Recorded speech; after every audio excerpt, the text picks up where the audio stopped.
Bismillah ar-Rahman ar-Rahim. Assalamu alaikum and welcome to Sports Extra. I'm your host Ahmed Nawaz with the latest roundup of sports today. Let's take a look at what we're discussing. First of all, we do inform you of the ICC Champions Trophy and the tickets that are up on sale. It's almost sold out now. With each passing day, we're seeing games being sold out, especially the first three happening in Pakistan. There's a lot of excitement and buzz regarding this as well. 30% of the first phase tickets have already been purchased rapidly. The second phase ticket sales begin on the 3rd of February. The tournament, of course, runs from 19th of February till the 9th of March, and Pakistan hosting 8 teams in this thrilling action event as well. So grab your tickets, the opportunity is there, and if you're late, then you'll probably end up not having any tickets, because this time don't keep the onus on any of us to actually help you in this regard. You have to go to the website and purchase these tickets. Then we move on to the ICC Under-19 Women's World Cup. South Africa is facing Australia in the first semi-final. The second semi-final, of course, to be played between India and England as well. And of course, it's a good tournament to look forward to. India has really dominated. If you talk about Vaishnavi, she was brilliant with the ball. She's the leading wicket taker right now. They've got the leading run scorer as well. So they're clearly dominating. But, it's anyone's game going into the knockout top 4.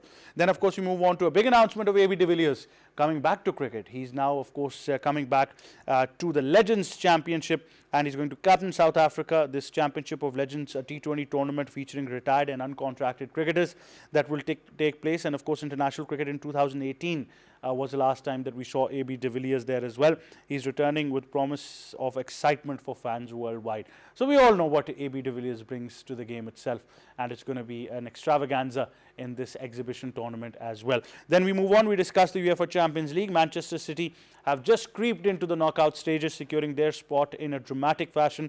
Aston Villa and Arsenal have also joined Liverpool in the last 16, so all 5 British teams have made it through, of course. In the knockout phases, playoffs include Atlanta, PSG, Bayern Munich. Exciting final round sets up thrilling knockout stage matchups as well. So it's going to be very, very exciting. So we talk all about this in detail. Time now to introduce the guests. First of all, joining us in studios is first-class cricketer and cricket expert Kashif Majeed. Assalamu alaikum. How are you? Walaikum Ahmed, thank you. Thank you for joining us. We've also been joined by fellow anchor and expert Saeed Mohammad Awais. Assalamu alaikum. How are you?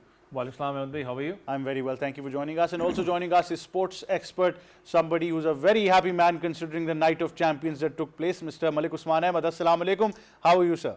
Walaikum assalam. I'm doing well. Well, thank you for joining us as well. Now, of course, we start off with the tickets, of course. And Kashif, I think the excitement certainly is there, and it's great to see that Pakistani majority fans are even more excited than games that don't even include Pakistan. Especially talk about South Africa facing Australia in Rawalpindi, or England facing Australia. That's another game that they're looking forward to. Definitely, when we talk about cricket and we talk about the Pakistani fans, we know how to enjoy the game of cricket. And I still remember, I always talk about those days when Zimbabwe was coming to Pakistan in 93, 94, and the Rawalpindi crowd is supporting Zimbabwe. I still remember Alistair Campbell hitting those runs against Pakistan against the likes of Wasim Akar. And we, as a crowd, were enjoying Zimbabwe's innings and Alistair Campbell's innings more than the Pakistan. So when it comes to cricket and when it comes to the quality of cricket, we always are there. And this is where the cricket, as a nation, we enjoy cricket. So talking about the tickets, Ahmed, we all of them agree that we are going through a certain phase where every now and then you got a call, you got a message, you got a DM that some of our friends wanted ticket.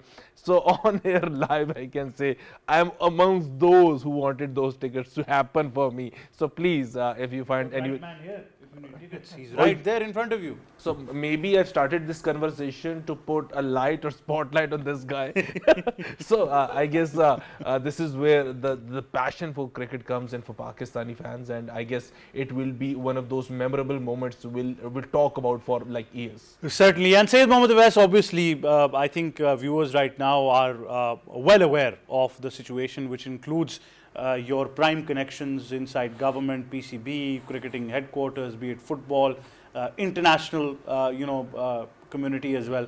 So I'm pretty sure that at least you have made the right connections to at least gain that ticket momentum. No, I do have connections, but not with the ICC event, because it's an ICC event, not the Pakistan Cricket Board event. But it's good to see that you have got some excitement within the crowd. I mean, when you talk about just not Pakistan team, everyone is excited about the other teams too, because even I was shocked to see that Australia versus South Africa, it's going to be a crunch match in Pindi. It's already sold out. That shows how enthusiastic the people are to watch them play over here, and it's a good sign to see the Pakistan Champions Trophy specifically.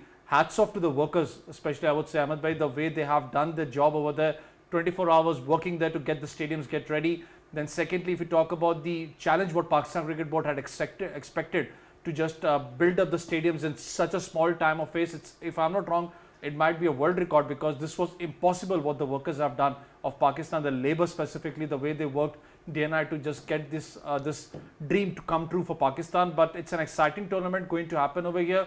The best man for this, because what I was being nominated yesterday night from one of the sources was the guy sitting up over here, Usman bhai. He's got the tickets, and don't worry, I'm going to be texting everyone the address of him, so you can just contact Well, this ping pong will continue, but I can take this moment because Awais certainly forgets that I also share another platform with him where he's confirmed it on state television that there are certain tickets or passes that the PCB has for their own, members, and obviously Awais is one of them, so the secret is already out. But Malik Usman Ahmed, you can better shed light on the connections and how, Awais is the primary subject over here for tickets.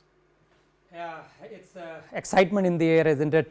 Champions Trophy happening in Pakistan, and we all are very excited in the studio, and likewise for the people of Pakistan. We are ready to welcome the teams, and we are ready to host a superb tournament which may go down in the annals of history as one of the finest. Pakistan is not only the host, it is also the defending champion, and I think they have done wonders with the new stadiums that they are building, and that would be on display once this tournament starts. And likewise for the fans, everybody wants the tickets. The prices are proper, as Sumair Syed Saab spoke about, that we want every walk of life, people from every walk of life to get engaged in this tournament. It's Pakistan's tournament, it's not PCB's tournament, let me be very clear. And secondly, as far as free tickets and passes are concerned, I have already checked. I think PCB is going to be very strict about it. Awais has spoken well that it's an ICC tournament, it's not a home tournament for PCB. Not for you, yeah. Maybe one or two, I don't know, but I need to check that out. I've just randomly checked it out. It is going to be really, really difficult. That tells the pressure and the demand of tickets and passes. Plausible deniability is a beautiful word in the English language. Trust me, plausible deniability. No, we can look at the other side of this picture, isn't it? That the excitement is so much that there is so much demand.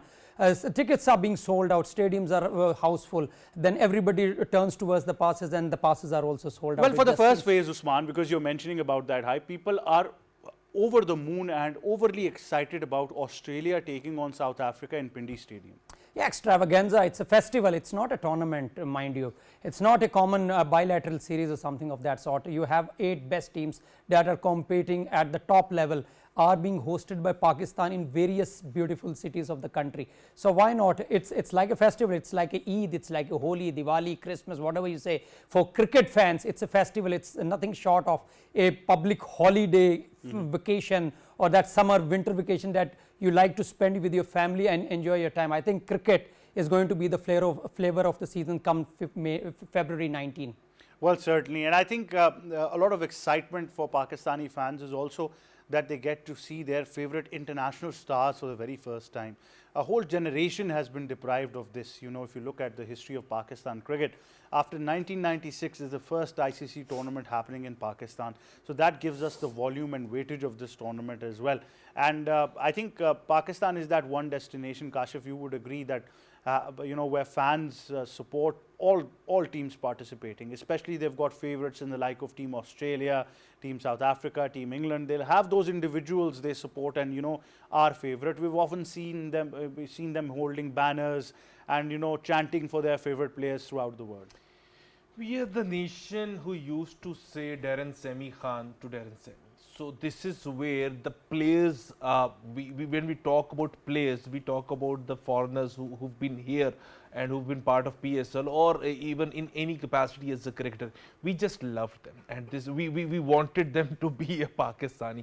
We support if they belongs to our city, if they belongs to our own backyard, if they're part of our family, and this is where the beauty of the Pakistani fan lies in.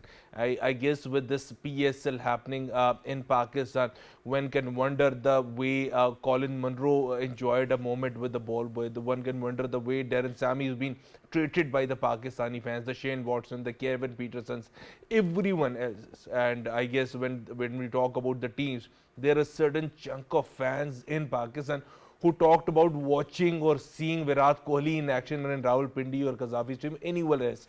So this is where the beauty is. And I guess for us, the cricket is the most important part when it comes to when we talk about cricket, and this is an important segment of our society. And I think Usman is quite right. It's just not a tournament; it's a complete festival happening in Pakistan. Well, certainly, and I think the volume of fans that we get to see in Pakistan from all around the world, it's going to be amazing. And Avais, I think a lot of credit at this moment would be given to the fans who throng these stadiums, especially from Pakistan, and they go to support games where Pakistan is not playing. Like we did mention, Australia, England, Australia, South Africa, even New Zealand playing certain teams, Afghanistan, Australia.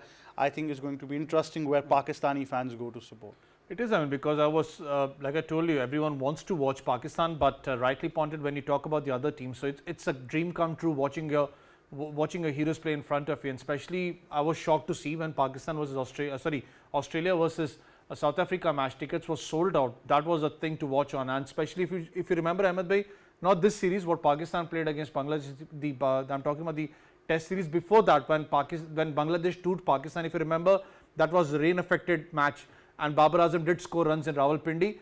Like what Kashif bhai mentioned on, even I was shocked to see that everyone was supporting Bangladesh. I mean, they were supporting Pakistan, but the runs which were coming off the bat, they were cheering of Bangladesh. So that's what cricket is about Pakistan. They love cricketers playing over here. They love whoever performs. They just want them. There's a huge fan following of even Virat Kohli in Pakistan. Remember, we can wear a shirt and we can sit in the ground. No one is there to say anything to you. So it's going to be a great event for Pakistan. It's an event to watch on, because everyone would be having an eye on Pakistan, like how this event goes on. And especially on the other platform where we were sitting, Moish Shah Sahab even mentioned one thing about the ICC. Even they were shocked to hear when they visited Pakistan initially. If you remember what he was saying, that they were shocked to see the speed up of Pakistan stadiums being built up, because Lahore and Karachi were almost, it was a new one to build the stadium in such a small period of time.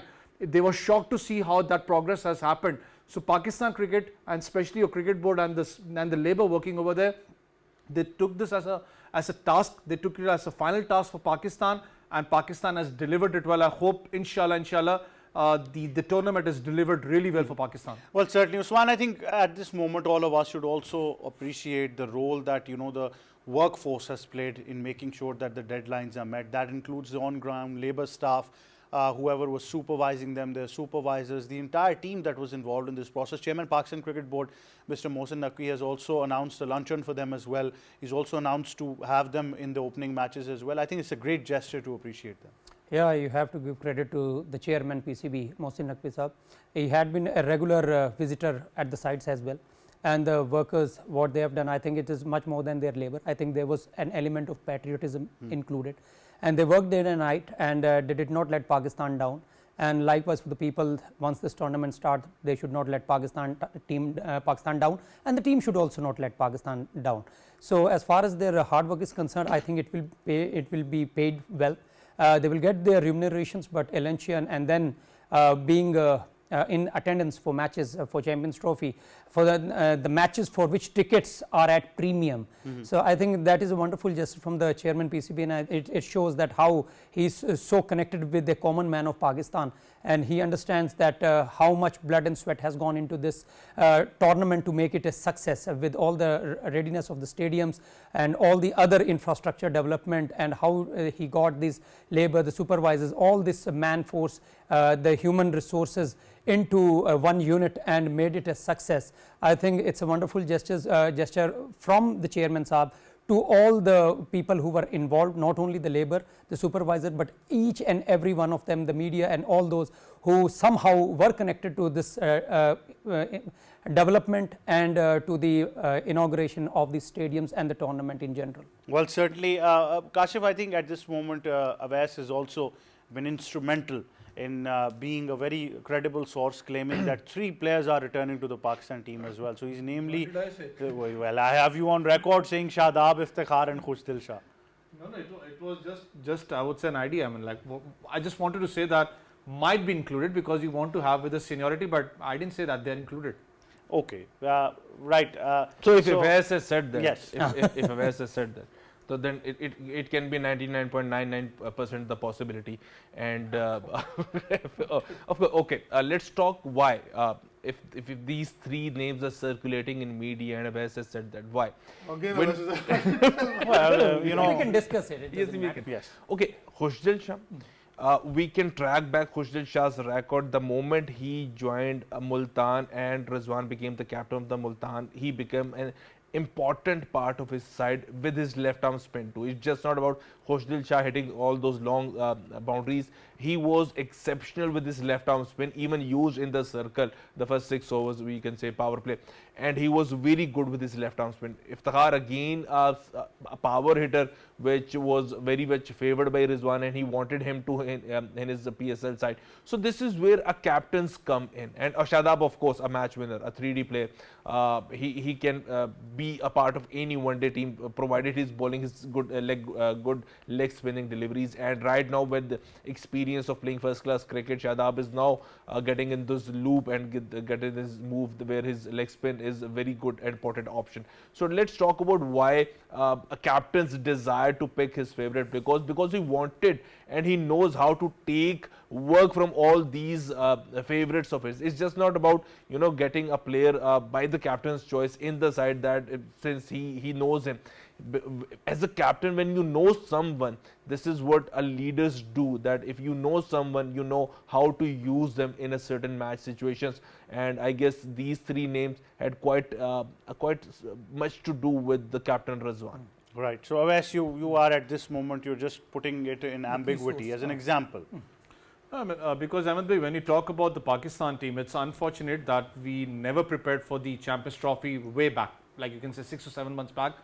Because one thing what we had in our mind was that Saim Ayub is there, so you'll have a good cushion of the opening department, but there was no second plan. Unfortunately, it happened, I mean the injury, but you definitely have some plans that if he's not performing, so you got some backup plans over here. There are names coming up that Abdullah Shafiq might get another chance with Fakhar Zaman, looking at his record, what he played in World Cup. Unfortunately, the 3 ducks what he got in South Africa were at a bad time, what Abdullah Shafiq had got. The biggest problem is your middle order. When you talk about, you have got Babar Azam, you got Kamran Ghulam, Tayyib Tahir. But the issue is that when you talk about the players who, when you talk about experience, you talk about the players who have got something good with the strike rate. Because Khushdil Shah, like even Kashif mentioned on, he gives a plus point to you with the ball, with the bat. And his strike rate, if you talk about ODI cricket specifically, it touches around 120, 121, 130 if I'm not wrong. Even if you talk about Iftikhar, one series was bad. Except that if you talk about his strike rate, it has been phenomenal for Pakistan. He has been a good finisher for Pakistan. So it's going to be a challenging position. What squad actually will be there? Because what I still feel is that your Tri-Nation series will be the final squad for Champions Trophy too. And I know many of them might not agree with me, but the Tri-Nation series is a proper series for you. So at least you can try your combinations. If your combinations does not work, and if you even lose the matches, there's nothing to harm in it, because you're preparing for the Champions Trophy. You can try your combinations there, but it's going to be, again, I would say Shadab Khan name is coming up as, if you talk about his spin bowling option, you have got Arafat Minhas, you have got Sufyan Mukim, but what I personally feel is that Pakistan Cricket Board will go with an experience over here, because you need a cushion of all-rounder. And Shadab Khan had delivered with the bat, not with the ball, but the videos coming up that he's working in the high performance center. Let's see what comes up, but I personally feel so. Seniors would be a part of the Pakistan team. Oh, that's a bold move. I mean, even though that they're a senior, but if they've not been in your plans for the past 6 months, and then you immediately bring them back, it's not an experiment that we've not done before. We did it in the World Cup, we did it before that as well, and it's not really been successful for Pakistan. So, Usman, how would you see this? I completely agree with you. It's a shocker for me if all these 3 players are coming back. I think none of these 3 should be in the squad. You talk about experience, but with experience you need to have performances. They were dropped because they were poor in performances. I remember Wasim Akram talking about Iftikhar Ahmed. He had only 1 shot, that was the cow corner. And what did Khushdil do to come back into the side, apart from being in the Multan side? What did Shadab do? Just a couple of videos on social media that he is trying on his loopy deliveries. I'm not so sure that that works to come back into the national side. Secondly, what message are you giving to your younger lot, or the players who have joined the national team just recently? I'm not so sure. If you are going to bring those players back, then what is the future of other players who have been dropped? Once you are dropped for your poor performances. You have to have performances to get you back. It should not be outrightly the decision of selectors or the captain. You need to have a base for that. If you're talking about these players coming back, so what did we gain in the past 1.5 year, or what did we lose for that matter? It was only that we had 3 different captains without playing a single one day match. We dropped, we removed Shaheen Shah Afridi, we brought Babar Azam without playing a single one day, he was dropped again, and we brought Rizwan. So in this 1.5 year, what we have lost is only the captain Babar Azam. If this is going to be the squad, then this is the same team for which Babar Azam was criticized for. That Roti gang, he has his selected players and all those things. And these are the same players who are coming back into the side. And I can tell you without naming a source, but very close to one of our former captains, recent former captains. He said that it is not my responsibility how these players are coming into the side. It is the selectors who provide me with these players. It's not that I am comfortable with these players. And Khushdil is one of those. And that's a big statement, because you know that eventually means that once again you're curtailed for your powers, which you deserve as a captain. Certainly. So if this is the case for the previous captains, then what different is Rizwan going to get? If Aqib is going to get so strong and he was against all these kind of things, then what you are only doing is you are playing Babar Azam out of position. You remove him as a captain, you drop him from the test cricket. Apart from that, you have done nothing new to this side if these 3 players are coming back. I think once you brought fresh blood and you wanted to try something new, and once a major tournament comes into the picture, you're going back to the old formula. That old formula flopped you. That was the reason you are as the chief selector for the Pakistan side. If you are going to do that carry out same formula, then you are not different from anyone who were actually functioning at that time. Absolutely, and I think, you know, going back to the drawing table with the same old mantra is certainly not going to work in this environment. And these are teams that have already marked these players as well. I would like to add just one point. Please. See, once they spoke about that, they are going to get a replacement for Saim Ayub. Replacement for me is opener to opener. It should be a likewise change. But if Babar is going to open, then how can you have a replacement for Saim Ayub? You are not going to get a replacement. Then do you have a backup opener in your squad? I am not so sure. Out of these 3 players which we are talking about, none of those are openers. Absolutely. So what different are we doing in this squad? But if I look at some of the probable names as well, you know, I certainly believe that Tayyib Tahir, Irfan Khan, Niazi, Sufyan Muqeem, they've certainly earned their place in the side for Pakistan. Agreed. They're not somebody who just came overnight. But Kashif, what would you analyze, you know, if you're bringing these 3 names back, and, you know, just on the basis that their experience, you know, it's something that has failed for Pakistan time and time again. I don't want it to happen. I want the current informed cricketer to be part of Pakistan lineup. How to get the current informed cricketer? Fortunately or unfortunately, one-day cricket is not happening in the domestic level. We've seen first-class cricket.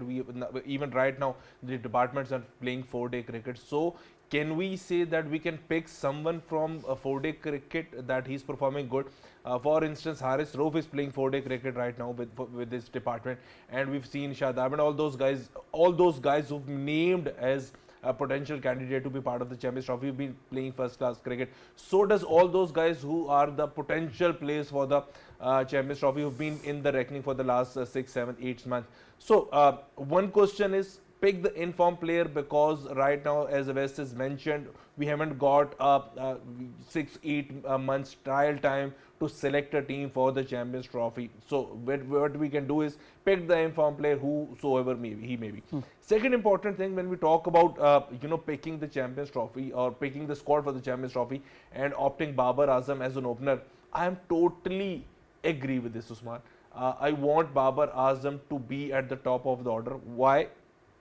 At number 3, the opener is reliant on Babar Azam, that we can go and play a blaster of innings, and since Babar is coming at one down position, the middle order becomes so much saturated, one-dimensional player. 3 Babar, 4 Rizwan, and 5 if so Shakil is part of the squad.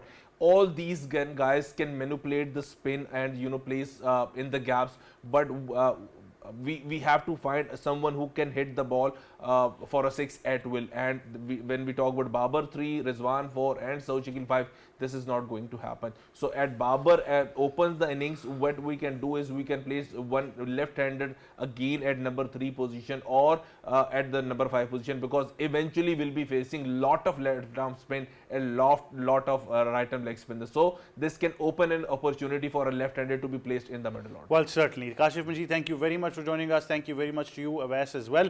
We're going to hang on to Malik Usman Ahmed. We go towards a short break. When we come back, we discuss football. Stay tuned.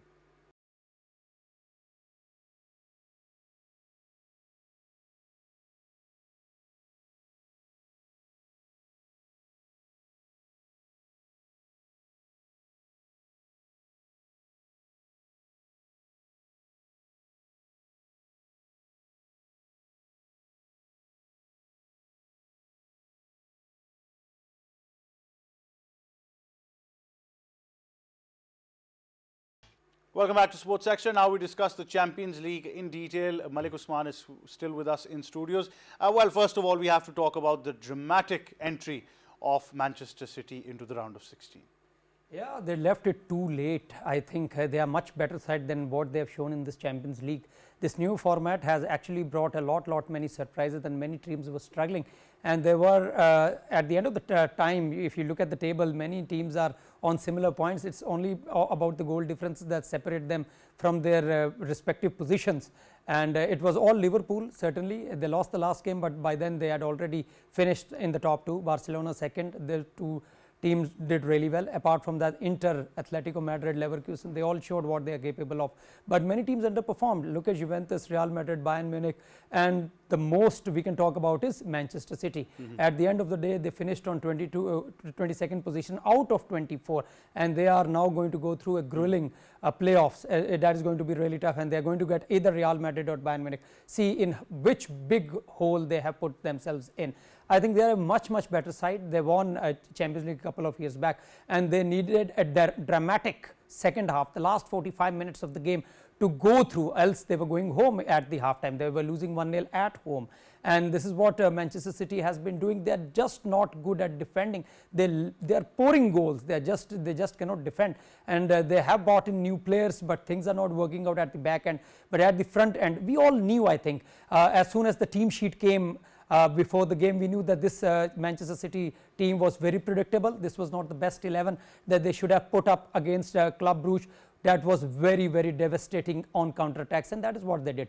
And once you saw that Kevin De Bruyne was taken off, Gundogan was taken off, and you brought in Savinho and Lewis, things changed dramatically. Savinho was the key, and Kovacic's second half was dream performance, and he actually led that turnaround, and that is what this Manchester City is. Once they have their tail up, it is very difficult to beat them. And we're talking about many teams who have underperformed, Borussia Dortmund being one of them. I expected more from them, but then again, we've seen some, how would I define it, stereotypical dominance that continues. Robert Lewandowski still amongst the top goal scorers, still a long way to go in the tournament. But now going forward, Usman, there are very interesting matchups that we see in the next round. Intriguing. Certainly, top 8 teams are going to be seeded. They have that massive advantage. They will most probably play their second leg at home. But the real question arises from tomorrow, Friday, when we are going to get the draws. And that are going to be really important. Many of these teams actually know that how it is going to work out. I can explain it to you. The top 2 teams are going to get from 15 to 19, and likewise from 3 to 4, 2 before 15 and 2 after 90, 50, yes. and likewise until 8. So certainly Liverpool and Barcelona on paper they are going to get the easiest draw, because they would be the top seeded teams. But I think it's not going to be really easy. Manchester City is number 22, but they are going to face either Bayern Munich or Real Madrid, 2 powerhouses, and Manchester City in the recent past has been a powerhouse as well. And once they go through, they are either going to get Atletico Madrid or Bayern Leverkusen. Certainly these 2 teams had not wondered finishing in the top 8 to get either Real Madrid, Bayern Munich or Manchester City in the last 16. So I think this new format, the teams of the 36 teams, 12 being relegated, top 8 going straight into 16, the other 16 actually fighting it out for the last 8 positions to feature into the last 16. I think it is really unpredictable. You are going to get lot of unpredictable results, as Pep Guardiola put it in his post-match presentation, that we faced something in this season and many bigger teams are going to face the same thing in the near future. They are not going to get an easy ride. Some teams had easier fixtures, some had more challenging fixtures, and some had totally difficult tasks to handle even the smaller teams. Look at Manchester City, for example. PSG is another example for that matter. Real Madrid by the mid table games, I think like 4 or 5 games, they were almost they were flirting with the danger of going out, but they finished it really well. So I think it's a very unpredictable tournament, and it has added a new flavor to Champions League. Absolutely. Malik Usman Ahmed, thank you very much for joining us for our segment on the Champions League. That wraps up Sports Extra. From me and the entire team, it's goodbye for now.